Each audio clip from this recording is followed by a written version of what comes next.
Memorandum of Agreement gipirmahan ni Governor Pangbyahe Program sa pagpalambok sa mobility o serbisyo sa transportasyon alang sa Tabang Pangbyahe Program.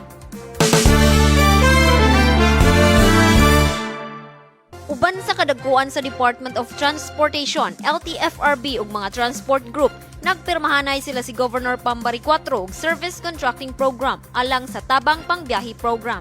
Ang programa gihimo aron pagsiguro sa maayong serbisyo sa transportasyon, availability, accessibility ug kasaligan nga public transportation services alang sa mga Sugboanon.